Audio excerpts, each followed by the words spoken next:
Fix your problem in 1 minute.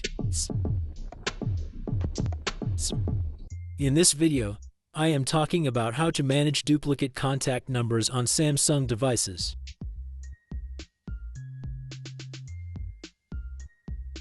I have many duplicate numbers in my contact list.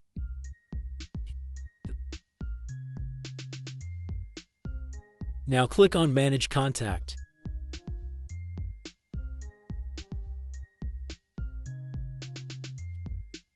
These mobile numbers are duplicate numbers on your mobile.